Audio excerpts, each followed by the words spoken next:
Selamat pagi semua, ini mata pelajaran mekanika fluida. Jadi kita ini adalah kuliah yang keempat ya. Jadi coba perhatikan kuliah kita yang keempat, mekanika fluida. Kemarin pada kuliah ketiga saya nggak melalui YouTube, ada di GCL, mungkin sudah kalian baca. Jadi hari ini kita bicara tentang tekanan pada bidang datar ya. Nah, ini tekanan pada bidang datar. Tekanan pada bidang datar ini itu masih dalam konteksnya dengan static fluid ya, atau fluida statis. Nah, coba perhatikan. Di mana saja kita ketemu tekanan atau pressure dari fluida yang diam terhadap bidang datar. Kalau kita di teknik sipil, itu sering kita ketemu di pintu, ya. Kalau di pintu-pintu sluice gate gitu ya, ada pintu untuk pintu air di bendung atau di irigasi atau di PLTA. Jadi di pintu-pintu itu semua itu namanya adalah tekanan pada bidang datar. Nah, jadi perhatikan gambar ini ya. Ini ada satu dinding ya, dinding yang dibuka di tengah, yang kali lubangnya di tengah itu B kali D. Jadi dalam orifice juga bentuknya seperti ini. Jadi kalau lubang ini kita tutup dengan satu plat gitu ya, atau satu pintu, itu kita harus tahu kira-kira plat kita itu tahan nggak dengan tekanan yang diakibatkan oleh fluida yang diam. Nah, sekarang perhatikan ya. Ini ada gaya hidrostatis pada permukaan datar ini adalah merupakan gaya yang normal terhadap bidang itu ya. Jadi gaya yang tegak lurus atau normal. Jadi selalu itu. Jadi kalau ada permukaan datar yang terendam, maka yang dimaksud dengan pressure itu adalah gaya yang tegak lurus ke bidang datar itu. Jadi dalam hal ini yang mana? Berarti ini adalah F ya. Nah, F itu gaya. Oke. Nah, tetapi kalau pressure itu adalah P, ini dia. Pressure ya, ini. Nah, kalau di bagian atas pintu itu inilah tekanannya. Bagian bawah pintu ini tekanannya. Kalau begitu, maka tekanan rata-ratanya adalah luas trapesium ini ya. Jadi kalau ada seperti ini tekanannya gini ya. Ini kan trapesium ini. Nah, ya. Jadi luas trapesium inilah yang menjadi F ini. Nah, ini akan menekan pintu yang B kali D ya.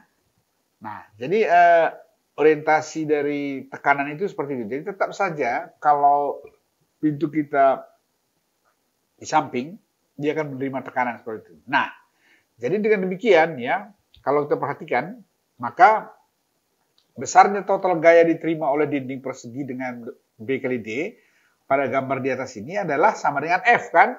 F berapa? Berarti adalah ini ya, trapesium kan, rho GH2 tambah rho GH1 ya, bagi 2 kali D. Ya, gitu kan? Itu F. Nah, ini kalau ini B-nya kita ketahui, maka per satu meter adalah ini tadi, per struk 1 meter. Jadi kalau umpamanya pintu itu ke sana B gitu ya, bisa kan B-nya lebih dari 1 meter. Yang ini 1 meter sekian. Nah, ini mungkin 0,5 meter lagi gitu, panjang ke sana. Jadi dia kalau kita ambil per struk 1 meter, maka F-nya itu adalah rho GH2 tambah rho GH1 ya, bagi 2 kali tingginya. Tingginya sama dengan D. Nah, kalau ditanya berapa totalnya seluas B kali D, berarti F itu dikalikan dengan B. Itulah gaya yang menekan pintu itu ya. Nah, jadi sekarang sudah mengerti ya. Jadi artinya kalaupun nanti umpamanya pintunya dari atas ke bawah gitu ya, gini ya. Nah, jadi kan ini segitiga, tapi kan pintu itu nggak bisa sampai ke atas begini, mungkin di sini stangnya gitu ya. Diputar, dia hanya bisa naik turun selebar ini, B. Nah, berarti tekanan itu hanya ada di sini. Oke, jadi sekali lagi, kalau umpamanya, ya, saya bikin satu contoh lagi. Kalau umpamanya ini air gitu ya, gini ya, ini ha. Ini kan sebenarnya bidang ini bidang datar tetapi letaknya kan inclined gitu ya. Nah, jadi kalau mau diambil tekanannya ke arah kalau air kan selalu begini ya. Nah, tapi kalau mau diambil ini proyeksinya ke arah kemari, ini bisa juga. Sorry ya, biar kita besarkan sedikit. Nah, jadi kalau ini air, ini begini ya. Nah, ini airnya. Nah, kalau mau ambil tekanannya yang tegak lurus ke sini, lihat sudutnya berapa, sorry. Nah, lihat sudutnya, berarti tekanan itu bisa seperti ini ya. Nah, diproyeksikan ke sini, berarti apa yang menentukan? Sudut ini, theta ya. Jadi proyeksi ke sampingnya tinggal per kosinus theta gitu ya. Nah, kalau tekanan ke horizontalnya kan sebesar ini. Tapi ini kan yang nerima kan tekanan yang miringnya. Nah, artinya apa? Artinya adalah tekanan pada bidang datar tetap berpedoman kepada tekanan prisma ini di mana tegak lurus karena air kan gravitasi tetap ke bawah ya. Nah, ini ingat selalu adalah gamma dikali dengan H, di mana itu gamma itu sama dengan rho kali G gitu ya. Ini prinsip. Jadi dengan demikian sudah bisa dipahami ya, apa saja bangunan teknik sipil yang kena tekanan hidrostatis, dia bisa dikonversi menjadi gaya ya dengan mengalihkan unit gravity force-nya dikali dengan kedalamannya atau tingginya dari permukaan air ya. Baik, kita lanjutkan.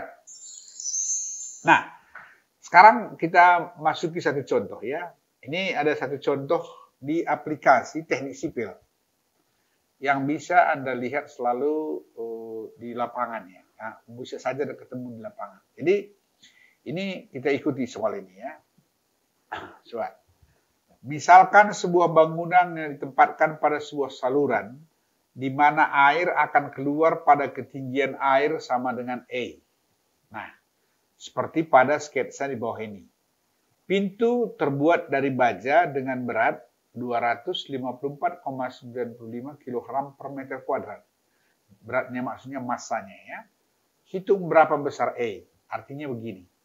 Berapakah tinggi A sehingga engsel ini sudah mulai terbuka gitu. Artinya kalau dia sebesar A, engsel itu mulai terbuka. Nah, artinya kalau Anda mau bikin automatic gate atau satu penyimpan air yang pada ketinggian tertentu dia membuang, kemudian dia balik lagi gitu ya. Yang ini kan bisa taruh per ini, yang di bawah ini ya. Di sini taruh per yang ke sini ini, sehingga kalau A-nya tinggi A-nya rendah, dia tetap tegak begini kan. Begitu dia sampai ke tinggi A, maka ini akan mereng dan dia tumpah gitu ya. Nah, ini banyak didesain orang untuk mengontrol pemakaian air untuk interval tertentu, ya, disimpan dulu, kemudian nanti dituangkan. Jadi kalau Anda mau membuat bak seperti ini, umumnya ini bisa juga di permainan waterboom gitu ya, diisi sampai mana airnya nanti tumpah sendiri, anak-anak di bawah mandi gitu. Nah, jadi ada juga yang seperti itu. Tetapi prinsipnya seperti ini ya, artinya engsel itu ini hang ya, itu hanya mampu menahan air setinggi H. Nah, ini bak ini itu luas plat itu 1,2 meter kuadrat. Jadi artinya ini per struk 1 meter ke sana ya. Jadi lebarnya ke sana 1 meter, ini kemari 1,2 ya. Jadi 1,2. Jadi kalau kita ambil alasnya ini, lantainya nih maksudnya ini ya, lantainya ini 1,2 kali 1 berarti 1,2 meter kuadrat ya. Oke, nah sekarang coba berapa E? Ikuti penyelesaiannya sebelah kanan ini ya. Besarnya tekanan air pada dasar daun pintu P sama dengan gamma kali E. Nah, ini. Di dasar ini ya, di bawah ini. Yang ini akibat dari ini. Nah, jadi itu adalah gamma kali E. Kan selalu gitu. Karena gamma itu sama dengan rho kali G. Kan gitu kan? Nah, jadi itu di bawah. Di bawah selebar 1,2 meter kuadrat ini sama besarnya kan? Rata dia ke sana semua, sebelah datar bawah itu segitulah besarnya tekanannya di dekat engselnya itu. Nah, kemudian kalau di dindingnya, kalau di lantai sama semua, sebegitu semua besarnya. Kalau di dindingnya FH ini kan. Nah, FH itu adalah sama dengan ini. Gamma E dikali dengan E. Karena E tingginya kan. Ini kan tingginya sama dengan E. Gitu. Nah, sekarang pada gambar yang terakhir ini, coba lihat gaya-gayanya semua ya. Jadi kita teknik sipil itu dalam hidrostatik ini, kalau ada struktur atau bangunan yang kita mau desain, yang penting di situ adalah menggambarkan gaya-gayanya. Ya, gaya-gaya yang bekerja pada bangunan itu. Nah, sekarang coba perhatikan yang di kanan ini ya. Apa saja gaya yang bekerja? Pertama adalah FV. Ini FV itu adalah air yang ada di sini, yang menekan alas ini kan gitu. Yang menekan alas seluas 1,2 meter kuadrat. Itulah gaya vertikal ke bawah yang sumbangan dari apa? Sumbangan dari air. Nah, jadi ini ada air di atas ini, itu beratnya itu sama dengan FV. Nah, kemudian yang G, apa ini G? Ini berat platnya, berat besinya, ya. Karena dia panjangnya seperti ini, maka dia sama titik beratnya dengan ini, G. Kemudian apa lagi? FH. FH menekan pintu itu ke arah kanan. Jadi artinya, kalau dia sampai ke titik yang maksimum tadi, di situ dia mulai terbuka, maka yang menekan itu adalah FH, di mana FH sama dengan gamma E dikali dengan E. Ya kan itu kan? Dibagi dengan 2 karena luas ini. Nah, karena luas dari segitiga itu. Nah, dengan diketahuinya gaya-gaya ini, maka sekarang ambil sigma moment pada titik ini. Ya. Sigma moment pada titik high-nya itu, high, engselnya ya. Nah, jadi di sigma moment kan itu momennya kan ada. Ada yang putar kanan, ya, ada yang putar kiri gitu kan. Jadi high ini kan diam. Berarti sigma moment sama dengan 0. Karena dia statis kan. Nah, kalau statis, ini sama dengan ini. Berarti yang putar kanan apa saja? FH kali E per 3. Yang putar kiri apa saja? G kali 0,6.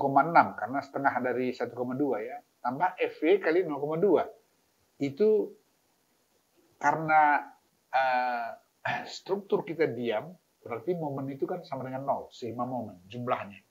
Saling meniadakan.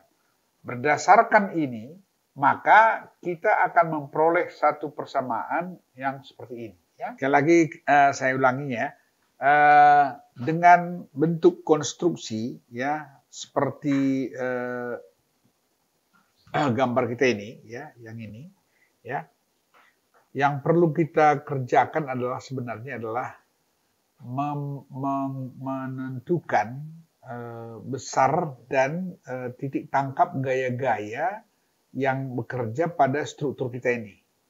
Gaya-gaya itu apa saja? Gaya tekanan air yang diam dan gaya berat daripada wadahnya. Ya, jadi kalau demikian kita hanya perlu gaya tekanan akibat air seperti apa. Itu dari kuliah kita yang pertama kita sudah tahu bahwa dia sama seperti prisma ini ya. Sama dengan prisma ini. Jadi dengan begitu maka tekanan air itu dalam wadah kita ini ke semua arah kan. Nah, kalau di bawah di lantainya ini itu besarnya sama dengan ini. Berarti kalau sepanjang lantai ini ke arah sana itu ya, itu besarnya adalah sama dengan ini. Jadi kalau demikian, karena itu besar tekanannya dan luasnya 1,2 meter kuadrat, maka gaya vertikal akibat dari tekanan air itu, ya, gaya vertikalnya Fv adalah ini, tekanan ini dikali dengan luas ini, kan gitu kan? Oke, dapat satu. Kedua, G. Ini adalah berat dari wadah kita. Tadi disebut adalah ini masanya kan. Jadi kalau dikalikan dengan volumenya, dia dapatnya menjadi 3000 Newton. Contohnya, besarnya ya. Nah, itu letaknya di mana? Pas di titik berat dari plat kita ini, gitu kan? Nah, dalam kondisi seperti itu, berarti kita sudah punya gaya 3 ya. 1 FH, 1 FV, 1 G. Nah, kalau kita momenkan di titik 0, ya, kalau ini titik 0 gitu ya, maka akan kita peroleh persamaan seperti ini. M sama dengan 300 kali N kali 0,6. 300 Newton dikali 0,6 meter. Itu 0,6 ya. Yang jaraknya, lengannya ke titik 0. Tambah 1,2 gamma kali E Newton. Itu yang saya bilang tadi, ini Fp ya. Fp kan 1,2 M kali gamma E, itu dia. Kali 0,6 sama titik tangkapnya. Itu sama arahnya juga ke bawah ya. Kurang, ya ini kurang gamma E per 2 Newton. Gamma E per 2 Newton ini FH. Ya. FH itu kan sama dengan alas kali tinggi bagi 2. Berarti gamma E kali E bagi 2 Newton. Ini dia. Ya kan? Nah, itulah sama dengan 0. Dengan cara seperti itu, maka kita perolehlah E sama dengan 2,196. Nah, artinya apa?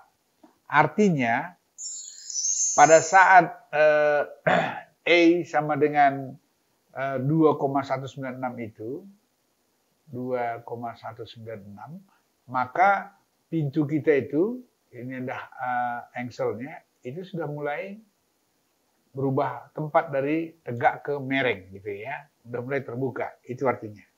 Baik, kita teruskan ke contoh nomor 2. Contoh nomor 2 ini adalah sebuah gravity dam atau dam yang terdiri dari beton tanpa tulangan.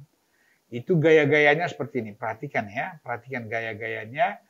Gaya berat sendiri. Selalu ya, kalau kita berbicara tentang tekanan hidrostatis pada bidang datar, maka yang kita bicarakan di sini adalah berat sendiri wadahnya dan tekanan hidrostatis dari fluidanya. Nah, sekarang kita lihat ya, yang semua yang tegak ke bawah ini, yang arahnya ke bawah, itu adalah gravity force atau gaya gravitasi yang diakibatkan oleh berat sendiri. Ya, jadi berat sendiri itu adalah semua yang dipikul oleh pondasinya yang datang dari atas. Nah, kemudian vertikal ini ada juga dari bawah. Umpamanya begini kan. Kalau umpamanya muka air di atas sana dengan di sini itu berbeda, ini kan beda ini muka airnya sampai ke titik ini kan. Nah, ini berarti kan ada uplift sebesar ini. Nah, ini tegangan uplift ya, tegangan upliftnya. Jadi tegangan uplift ini itu di sini disebut bahwa besarnya ordinat tekanan itu di sini 50 gamma. Kalau ini dikalikan dengan ini bagi 2, maka dapatlah 1750 gamma. Itulah gaya upliftnya. Karena di sini muka airnya 0, di sini 100 gitu kan. Jadi dalam soal ini yang tekanan uplift maksimumnya itu sama dengan 50 gamma, di sini sama dengan 0. Dan resultantenya adalah samanya 1750. Nah, jadi apa maksud dari soal ini? Pertama dulu adalah kita harus bisa menggambarkan besaran gaya-gaya, besarnya gaya-gaya yang bekerja pada tubuh bendang tersebut. Tadi saya sebutkan, akibat air yang diam sama berat sendiri dari bendung. Nah, jadi kalau begitu berat sendiri ya, 1, 2, mana lagi? Itu saja ya. Itu adalah berat sendiri daripada bendung. Ya. Kemudian gaya akibat tekanan air. Mana dia? F, ini FH tadi kalau kita bikin FH 5000 E sama mana lagi? Hanya itu kan? Satu lagi yaitu FU. Jadi kita ada ke arah atas uplift, ke arah horizontal FH. Jadi sekarang sudah ya, yang vertikal itu adalah 1, 2, 3 ya, yang ini. Yang horizontal 1. Nah, ini akan akan menekan pondasi. Baik akibat gaya normal yang tegak atau akibat momen yang bekerja pada pondasi itu. Ya. Nah, umumnya secara skematis bisa kita buatkan itu kan sebenarnya ya tegangan itu sama dengan ya gaya normal N, ya saya buatkan normal N ya, dibagi dengan A, luas pondasi. Luas pondasinya berarti lebar kali panjang ke arah sana ya. Tambah ya atau kurang gitu kan. Momen dibagi dengan M per W, momen tahan gitu kan. Ini adalah menghasilkan tegangan maksimum dan tegangan minimum. Yang plusnya menghasilkan ini, yang minusnya menghasilkan ini gitu kan. Nah, ini dulu. Ini kan imajiner. Nggak nampak dalam hitungan ini kali ini gitu. Tetapi kita bisa hitung seandainya ini belum diketahui dan ini pun belum diketahui, maka resultantenya kan sama juga seperti ini tadi ya. Kalau dari sini kan tegangannya ini. Nah, ini tegangan ini kan gamma dikali dengan E. Sama dengan ini juga FU ini 50 E gitu ya. Dan sama dengan tegangan ini juga, tegangan normal ini tegangan maksimum, tegangan minimum. Kalau kita hitung luas trapesium ini, tegangan maksimum plus tegangan minimum bagi 2 dikali dengan ini, itu kan luas dari trapesium itu. Itulah gaya yang diakibatkan oleh tekanan yang ke bawah itu. Jadi artinya tanah itu akan melawan sebesar itu. Ya, melawan sebesar itu supaya apa? Supaya dia statis, seimbang. Artinya kalau dibikin secara persamaan ya, RE ini sebenarnya itu adalah sama dengan ini tambah ini gitu. Tetapi kalau dikonversikan RE itu dalam bentuk daya dukung tanahnya ya. Karena kalau dia statis berarti kan daya dukung tanahnya sanggup ini. Berarti tegangan maksimum tambah tegangan minimum bagi 2 dikali dengan ininya adalah sama RA. Jadi kalau begitu RA sama dengan 6750 tambah 2625 kan gitu. Ya. Nah, ini semua bisa kalian perhatikan di persamaan di sini. Yang barusan saya jelaskan ini. Jadi sebenarnya sederhananya adalah tanah itu memberikan respons dalam bentuk tegangan. Artinya tegangan daya dukung gitu. Nah, kalau daya dukungnya itu memberikan reaksi, dan sanggup memikulnya, maka dia stabil kan, diam, stable gitu ya. Kalau tidak kan turun dia ke bawah, jalan gitu, dynamic namanya. Ini adalah statis, diam ya. Baik, saya kira sederhana seperti ini. Jadi dengan cara seperti itu, maka kita bisa membuat hitungan secara matematis. Kalau udah perkalian momen kan udah ngerti ya, artinya gaya kali jarak. Jadi sekali lagi, gaya berat sendiri, gaya akibat tekanan air. Tekanan air ada dari horizontal, yang vertikalnya ke arah atas itu uplift. Ya. Baik.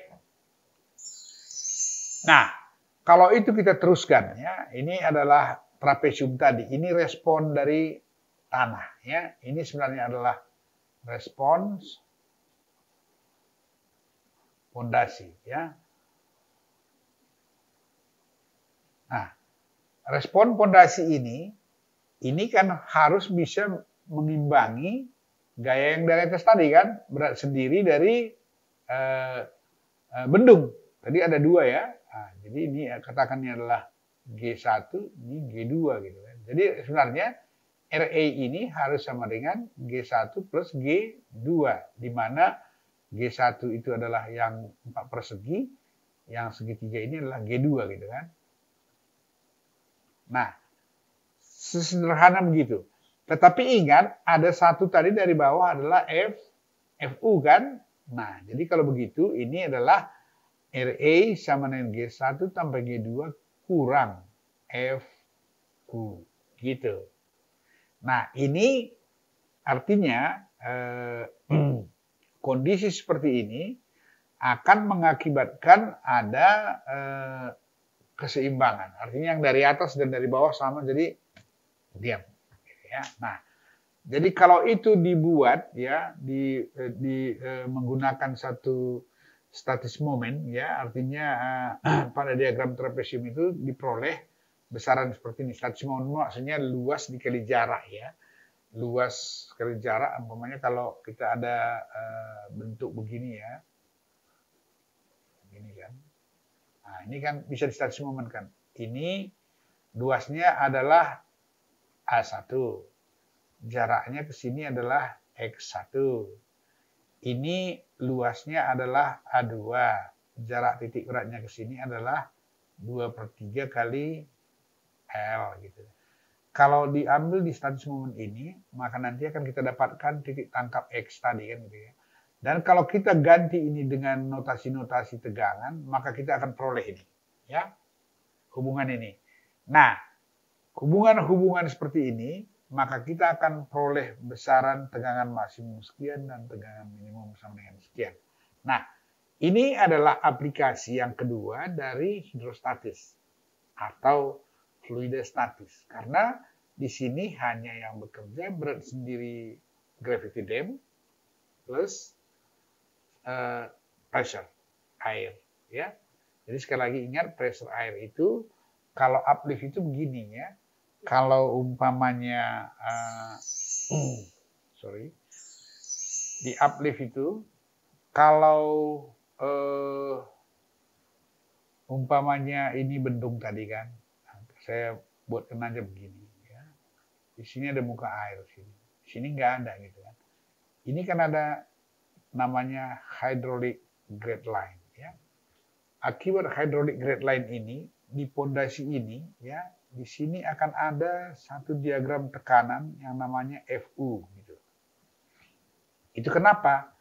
Karena ada H ini yang mengalir airnya dalam bentuk seepage gitu ya. Ada aliran air. Jadi kalau ada air di bawah, pasti ada buoyant force-nya ya, daya angkatnya. Gaya angkatnya itu disebut FU. Nah, berarti kalau begitu, itu juga termasuk bagian dari tekanan pada permukaan datar. Dia akan bergerak pada permukaan dasar pondasi. Yang satu ke dinding gravity dam kan. Nah, jadi dengan demikian, saya kira untuk menggambarkan gaya-gaya pada bendung ini, seperti yang tergambar ini, ya, inilah contoh yang real dalam teknik sipil, aplikasi dari fluid statik. Ya, oke. Jadi saya kira ini coba diulang-ulang.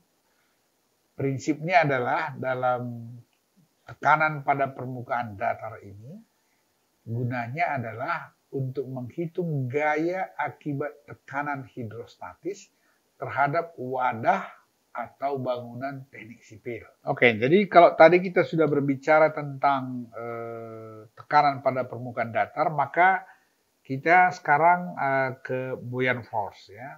Buoyant force ini adalah gaya apung. Jadi gaya apung atau buoyant force ini juga adalah bagian dari fluidostatis ya. Jadi ini adalah salah satu bagian dari fluidostatis ya. Nah, sekarang kita ikuti ya. Buoyant force adalah resultan gaya oleh fluidostatis yang bekerja pada sebuah benda yang terendam atau terapung. Nah, jadi sekarang begini. Kita akan membicarakan bagaimana gaya-gaya bekerja akibat tekanan air pada benda yang terapung atau melayang gitu ya, yang ada di dalam air atau tenggelam sekalian.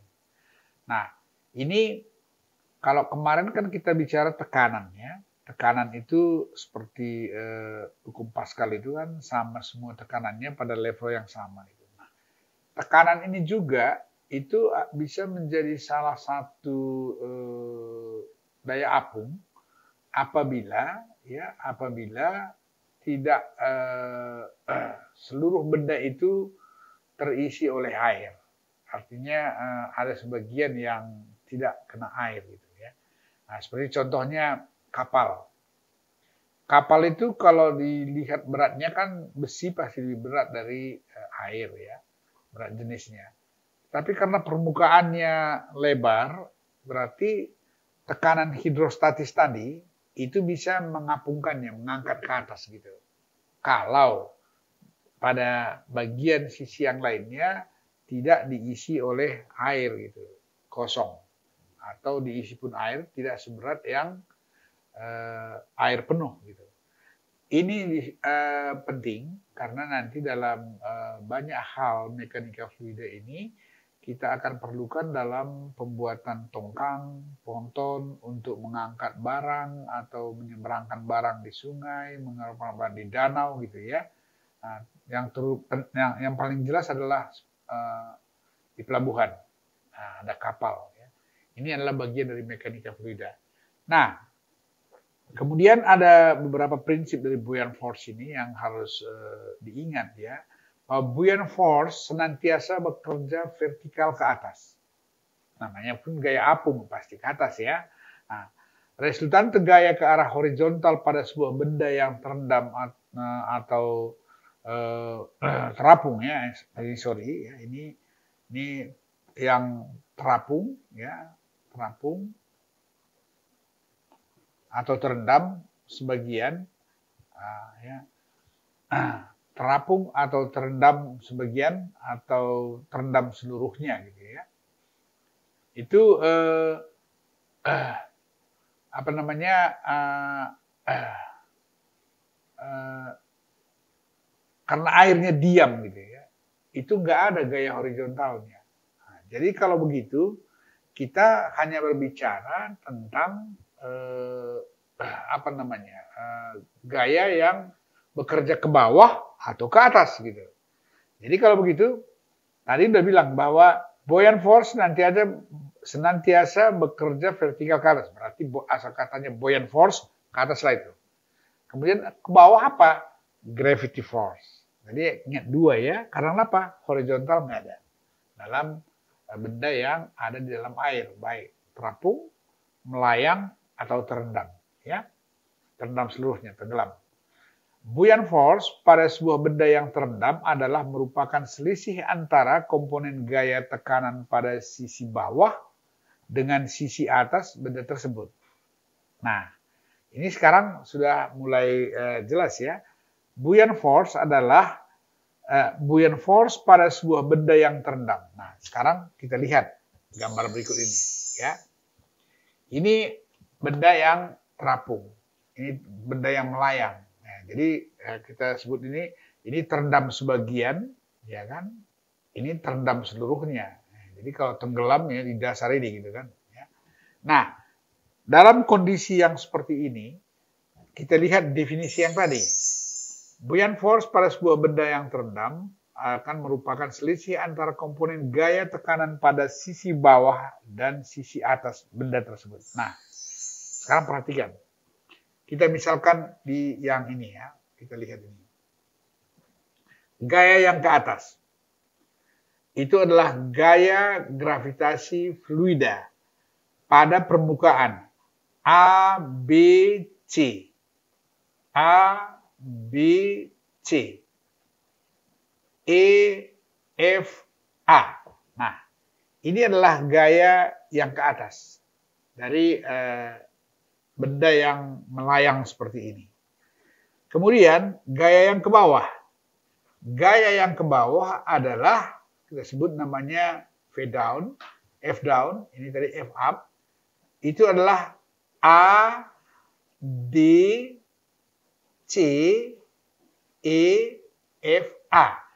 Ini sisi atas, ini sisi bawah. Ya. Nah, perhatikan setiap benda padat yang terendam sebagian atau seluruhnya di dalam satu fluida, ingat selalu bahwa ada gaya ke atas itu diakibatkan oleh sisi bawah, ya. Sisi bawah dari benda tersebut. Dan ada gaya yang ke bawah akibat dari sisi atas ya. Nah, sekarang apa itu buoyant force? Buoyant force adalah selisih antara kedua ini. Ya. Selisih antara kedua ini, maka kalau demikian buoyant force adalah F up kurang F down. Yang mau ngangkat ke atas dengan yang menekan ke bawah. Itulah buoyant force. Jadi kalau kita ikuti ini ya, kita ikuti statement ini atau definisi ini, perhatikan ini dalam gambar yang ini ya. Perhatikan. Maka gaya apung, kalau ini dikurang ini, maka tinggal sebenarnya adalah A, B, C, D, kan gitu kan? Karena kenapa? Yang ini C, E, F, A, C, D, E, F, A, dalam dua persamaan ini ikut dia semua. Ya, jadi kalau ikut dia semua, hilang. Maka tinggal A, B, C, D. Apa artinya itu? Itu artinya kan volume benda itu. Nah, maka ada hukum hukum Archimedes ya. Sebuah benda yang dimasukkan ke dalam air akan berkurang beratnya seberat zat cair yang dipindahkannya, kan gitu. Nah, jadi zat cair yang dipindahkannya itu pasti sama dengan volumenya adalah sama dengan volume benda yang tenggelam ke dalam air itu, yang masuk ke dalam air. Contohnya yang ini ya. Ini yang masuk ke dalam air kan hanya sekian, yang bawah ini kan. Maka air yang berpindah itu hanya sebesar volume ini, gitu ya. Tapi kalau ini yang berpindah airnya adalah sebesar ini. Artinya kalau kita mau tanya berapa beratnya benda melayang ini atau free body atau benda bebas yang nggak berbentuk gitu ya, yang nggak teratur bentuknya, ya masukkan ke dalam satu bejana. Kalau ada airnya tumpah atau berpindah tempat, timbang itu, itulah dia beratnya, ya, berapa volumenya. Baik, kalau demikian, maka buoyant force ini adalah sama dengan volume benda dikali gravity force. Ya, gravity force ini, specific gravity force-nya itu adalah specific gravity force daripada air yang dipindahkan. Ya, gaya gravitasi volume fluida yang dipindahkan. Jadi ingat. volume fluida yang dipindahkan adalah sebesar volume ini kan. Nah, kemudian ini adalah rho G-nya ya. Specific gravity force. Baik, kita lihat contohnya ya. Nah, submerged or floating object artinya terendam atau terapung. Ya. Untuk menyelesaikan masalah fluida statis terkait dengan benda yang terapung, floating atau terendam submerged di dalam fluida, benda tersebut umumnya diambil berupa benda sembarang atau kita sebut namanya free body. Itu yang saya barusan sebutkan tadi. Jadi tidak bentuk kubus. Kalau kubus udah tahu kita volumenya bisa dihitung karena teratur ya, ukurannya. Nah, makanya sering disebut adalah free body itu adalah benda yang sembarang. Ya. Kemudian menghitung gravity force, gaya gravitasi pada benda yang tidak beraturan atau odd shape, ya artinya benda yang tidak beraturan, yang ditempatkan pada dua jenis fluida yang berbeda menghasilkan data yang cukup untuk memperoleh besaran gaya gravitasi, volume, unit gravity force, dan relative humidity. Artinya apa? Kalau ada satu benda tidak teratur gini kan, nah, ini benda tidak teratur. Kita masukkan ke bejana yang isi air yang satu dan satu lagi ada bejana yang S2 gitu. Ini adalah S1. S1 maksudnya relative density-nya ya. Jadi kalau begitu, kalau ini benda yang sama kita masukkan kemari, benda yang ini kita masukkan ke sana. Dengan cara ini saja, maka kita bisa menghitung ini semua. Ya, dengan menyediakan dua jenis fluida, maka kita bisa mendapatkan besaran-besaran ini. Ya. Nah, itu teknik untuk mengetahuinya. Kalau hanya satu saja, kita nggak ada membandingkannya, sedikit agak tidak bisa dapat. Nah, diagram free body odd yang terendam di dalam air diperlihatkan pada slide berikut. Nah, ini contohnya begini, ya. Kalau ada yang odd shape ini tadi, yang tidak teratur ya, kita masukkan ke fluida S1. Ini di fluida S2. Nah, perhatikan ya, di free body diagram ini. Apa saja gaya yang bekerja pada benda yang sembarang ini? Ya, apa saja gayanya? Selalu kalau kita letakkan benda pada fluida statis, concern kita sebenarnya adalah gaya apa saja yang bekerja di benda tersebut atau benda yang bersentuhan dengan fluida statis itu. Jadi dalam hal ini adalah benda yang terapung dan benda yang melayang. Ya. Nah, ini F1. Ya, kemudian ini V gamma 1. Ya. Kemudian ini adalah W. Nah, berarti di situ ada gaya apa? Ada gaya angkat ke atas, ada gaya turun ke bawah. Yang ke bawah adalah gaya gravitasi, yang ke atas adalah yang dari sisi atas tadi ya, yang seperti yang tadi, yang F1 tadi yang digambar yang lingkaran sebelumnya tadi. Nah, kemudian kalau begitu berarti F1 plus V1 gamma 1 sama dengan W. Ini tadi apa namanya? Namanya buoyant force. Ya, nah, jadi kalau demikian, maka di tempat ini pun begitu juga. F2 tambah V kali gamma 2 adalah sama dengan W. Karena pada posisi ini, dia adalah stable, diam. Ya, karena dia diam, maka yang ke atas sama dengan yang ke bawah. Nah, kalau tadi kita menghitung buoyant force, kan kita kurangkan gaya ke atas, kurang gaya ke bawah, gitu ya. Berarti kan ini kan kalau kita buoyant force, ini kan sebenarnya FB ya. Ini adalah FB. Jadi kalau begitu kan FB sama dengan F1 kurang W kan gitu kan. Atau di sini juga FB sama dengan F2 kurang W. W-nya tetap sama karena dia jenis bendanya sama gitu ya. Nah, jadi kalau dengan demikian yang definisi yang tadi itu berarti kita bisa mendapatkan gravity force kita bisa mendapatkan volume, dan kita bisa mendapatkan hubungan antara gaya dengan berat, ya. Dan tentu saja relatif density-nya, ya, karena dalam perhitungan gamma, ya, gamma 1 itu kan pasti sama dengan rho G1, gitu ya.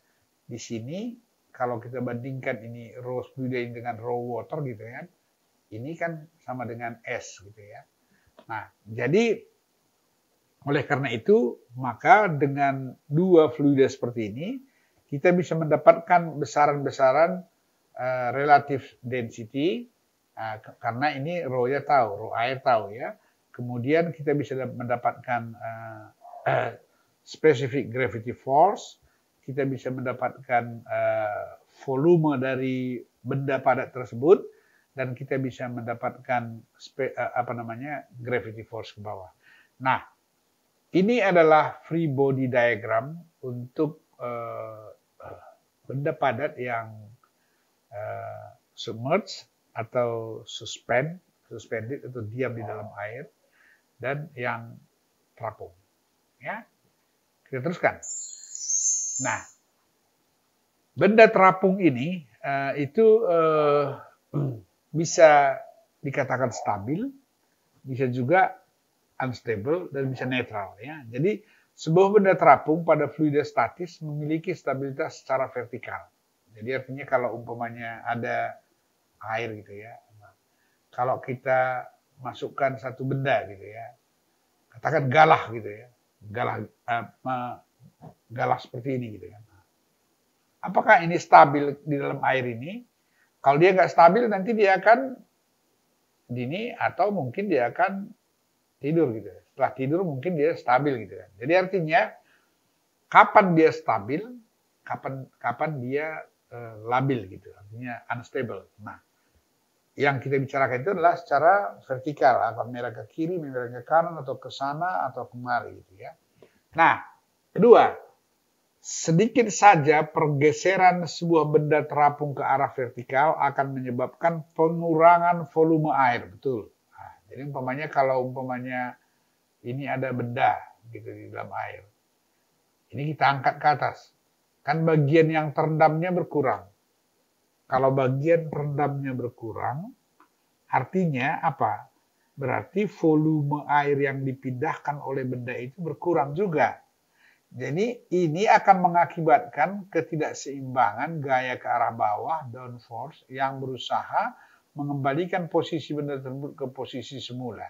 Nah, karena begini, kalau ini diangkat, dia akan ada air lagi mau mengisi ke sini, gitu kan. Nah, jadi oleh karena itu, maka dia akan terjadi goyangan akibat perubahan itu.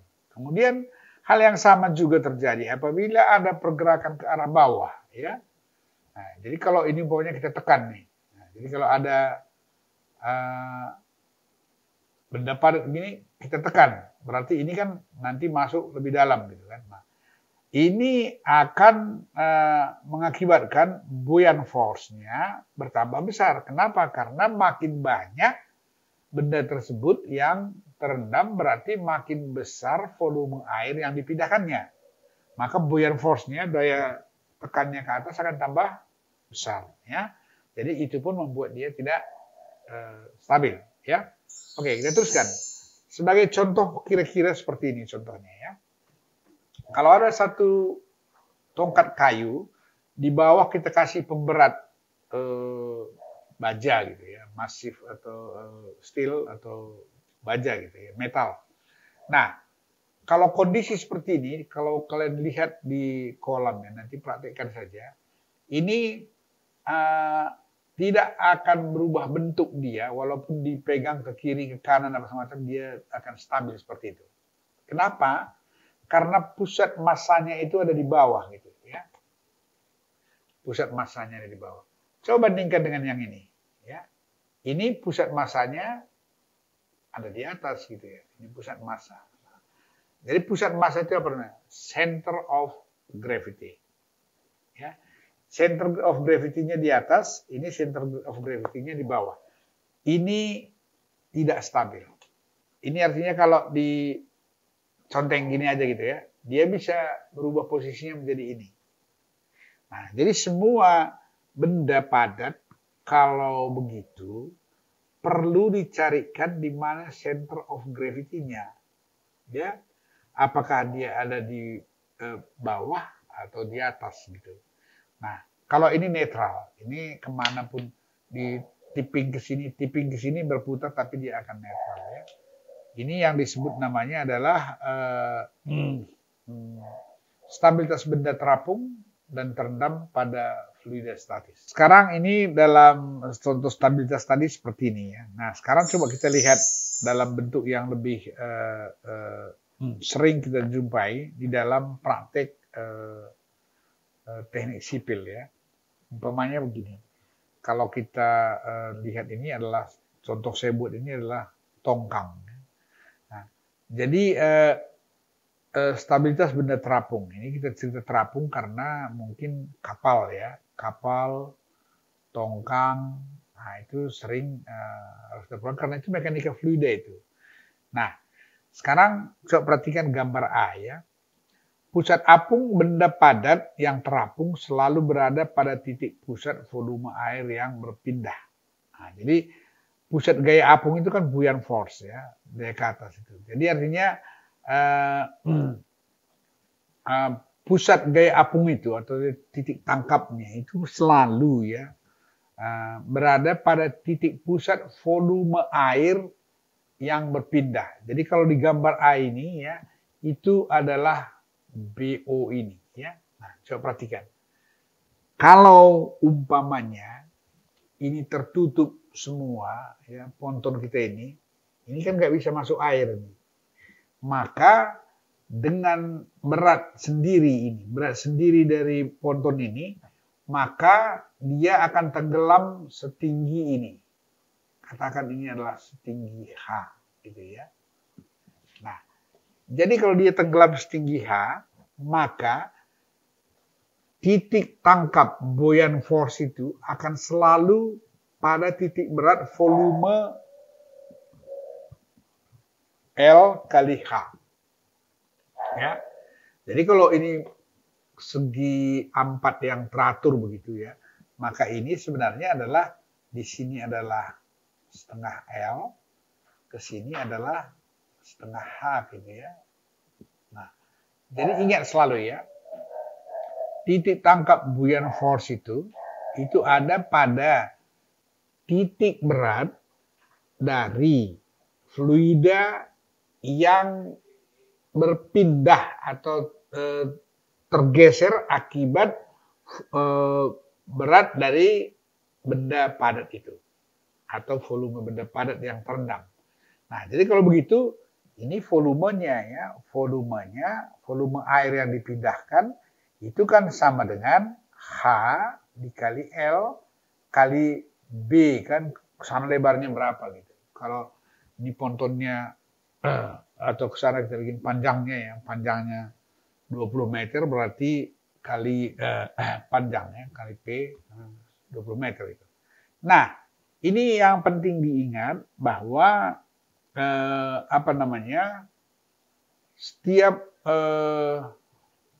benda padat yang ada di dalam fluida yang statis, maka dia akan punya dua titik yang penting. Satu titik tangkap buoyant force, gaya. Kita selalu cerita gaya ya, gaya akibat air. Dan ini adalah pusat gaya gravitasi dari benda yang tidak terendam air. Ya, jadi ingat selalu, dua ini penting. Satu adalah titik berat gaya gravitasi, itu berat daripada benda itu yang tidak di ekuivalenkan dengan berat air. Nah, jadi kalau ini ya volume yang berpindah itu kan sama dengan volume air yang berpindah adalah sama dengan volume yang ini kan, sama dengan L kali H. Nah, dalam kondisi yang seperti ini ya itu terlihat bahwa dia adalah stabil seperti itu ya. Nah, Tapi kalau umpamanya sebelah sini kita kasih gaya, katakan itu adalah gaya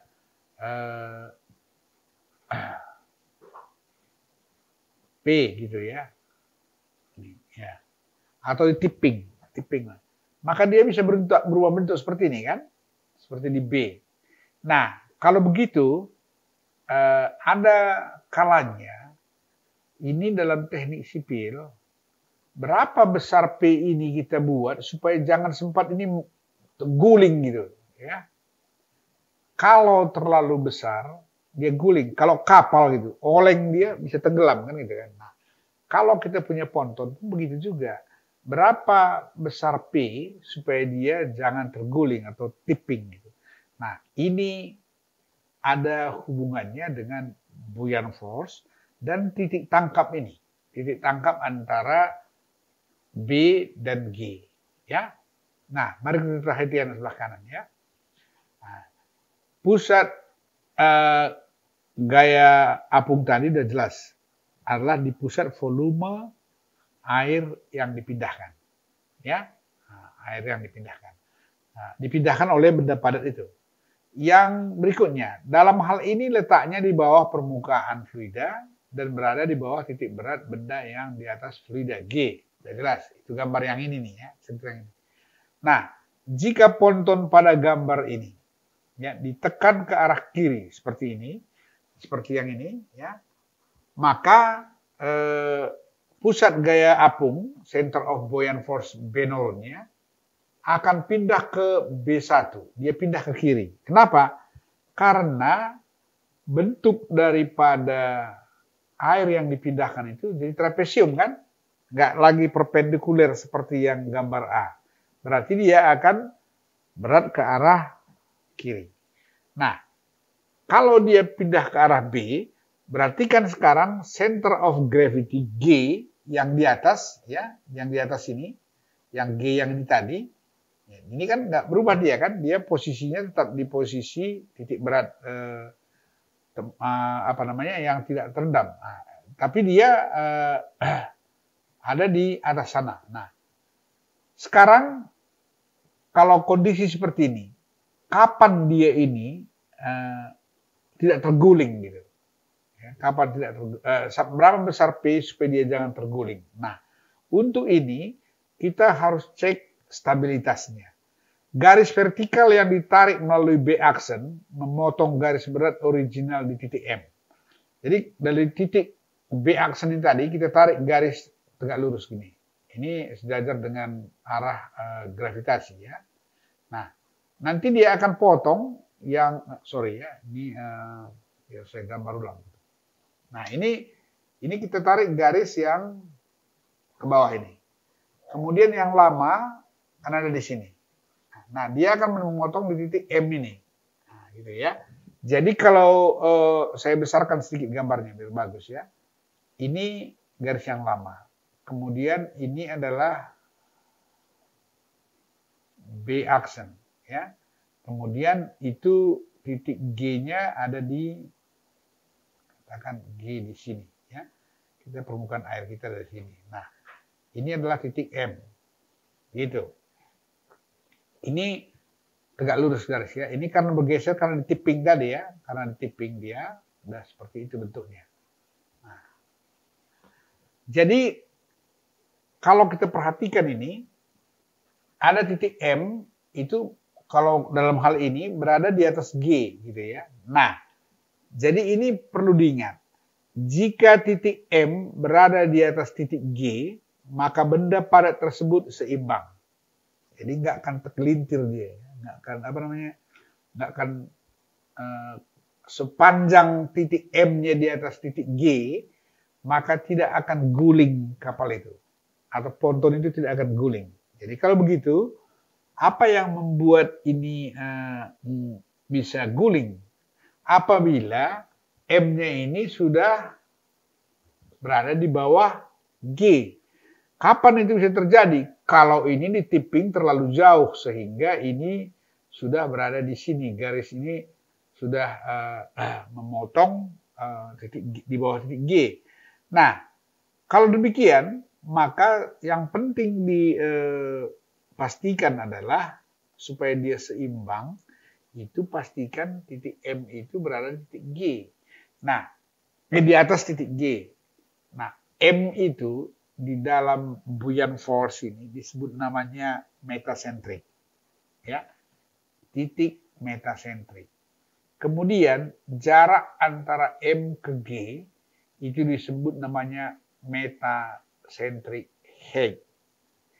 Kalau dia ke atas itu positif, ke bawah dia negatif. Jadi selama atau sepanjang metacentric height-nya atau jarak M dan G itu adalah positif, maka benda padat tersebut yang ada terapung di dalam air itu seimbang. Apabila dia jatuhnya di titik G, ya artinya G dempet dengan M, itu artinya benda padat itu dalam posisi netral. Ya, apabila M berada di bawah G atau Mg adalah negatif, maka benda tersebut tidak stabil dan bisa terpelintir karena lengan momennya sudah terlalu panjang dan itu bisa mengakibatkan dia tidak stabil dan bisa terguling. Ya. Nah, ini saya kira bagian yang penting dalam buoyant force ini. Nah, jadi sekali lagi, kalau begitu ya, kalau kita mempunyai ponton, katakanlah ukurannya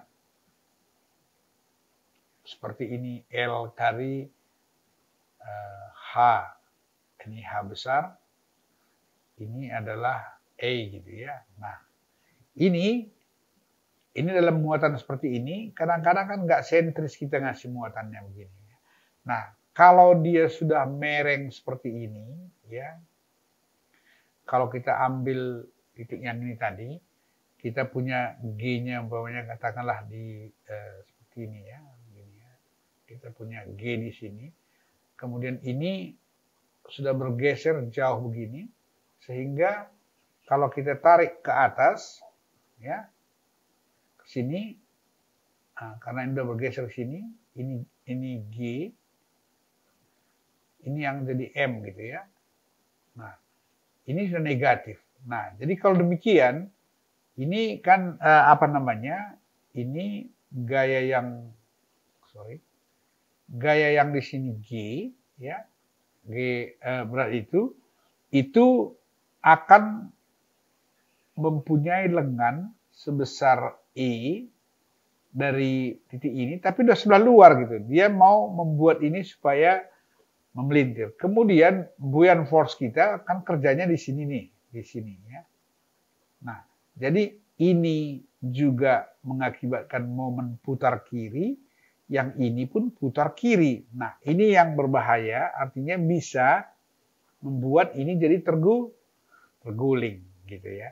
Tapi kalau G ininya masih di atas sana, ini umpamanya di sini, G di sini, dia kan ada momennya ke sini, ada yang momennya ke sini gitu. Jadi ada balance-nya dan dia masih seimbang ya. Jadi yang tadi, yang contoh tadi itu kan M-nya di sini, G-nya di sini gitu ya. Jadi dengan M di sini berarti kan buoyant force-nya di sini. Berarti ini putar ke kanan. Ini G-nya ada di sini terhadap titik ini. Jadi besaran gaya ini dia berusaha mau mengembalikan posisi ini gitu kan, buoyantnya gitu kan. Nah, tapi kalau tadi posisinya sudah di bawah, sama-sama memutar ke kiri dia, bisa terbalik gitu. Nah, ini saya kira hal praktis ya yang perlu diinikan. Jadi sekarang kesimpulannya adalah untuk kondisi ponton atau kapal yang terapung, kapal udah pasti terapung, ya. Ponton pun harus terapung. maka hal-hal seperti ini perlu dihitung. Jadi kalau di situ yang penting apa? Lokasi titik M, kemudian lokasi B aksen, dan lokasi dari dan panjang dari metacentric height. Jadi berarti kita perlu metacentric dan ini metacentric height ya. Nah, jadi dengan demikian restoring momennya ini pastikan ini adalah selalu merupakan momen yang akan mengembalikan benda tersebut ya, bisa kembali ke posisi yang netral. Tapi kalau dua-dua dia saling memutar ke kiri, bukan restoring lagi namanya, sudah sekalian menggulingkan ya, udah menggulingkan dari ponton itu. Nah, jadi itu artinya kalau M masih di atas G, maka restoringnya ini masih putar kanan kan, yang ini putar kiri, masih bisa menjaga gini keseimbangan. Yang satu ke sini bisa. Tapi kalau dua-dua sudah di sini, itu dua-dua akan membuat putaran yang mengakibatkan tenggelam ya. Nah, sekali lagi ya, berarti dalam ponton yang terapung begini, kita perlu menghitung, menentukan letak M, dan menentukan metacentric height. Jadi apakah metacentric height Mg-nya negatif atau Mg-nya adalah positif. Dengan demikian, maka kita bisa memastikan berapa ukuran dari ponton yang perlu kita buat gitu ya. Jadi dengan begitu berarti kita bisa mendesain kira-kira ponton itu supaya dia stabil, itu ukurannya berapa gitu ya. Ini. Nah, jadi supaya kalau ada air gitu ya, gitu sedang A, dia membawa barang, batu bara atau apa gitu ya, tahu menempatkan di sininya supaya jangan sempat dia unstable ya. Jadi jangan sempat unstable ya. Jadi saya kira ini yang perlu didesain adalah berapa tinggi H-nya, berapa A maksimum pada saat tipping, kemudian berapa L, dan berapa panjangnya P. Nah, ini adalah bagian mata pelajaran mekanika fluida yang disebut namanya buoyant force ya. Jadi buoyant force di sini adalah titik beratnya, buoyant force, dan di sini adalah gravity ya. Oke, jadi saya kira ini dua penting. Jadi selalu dalam fluida statis kita hanya akan berbicara tentang berat sendiri wadah dan atau benda yang dipengaruhi oleh tekanan daripada fluida yang diam atau fluida statis. Yang kita kenal namanya adalah hydrostatic pressure. Dan aplikasi hydrostatic pressure ini termasuk di dalamnya adalah buoyant force ini. Baik, saya kira sampai di sini pertemuan kita pada kesempatan ini. Tolong dibaca ini di referensi buku hidrolika atau diulang-ulang ini. Minggu depan saya mau buat satu tugas lagi berkenaan dengan mata pelajaran yang ini ya, sama yang GCL kemarin. Saya kira sekian, sampai ketemu di episode berikutnya. Salam.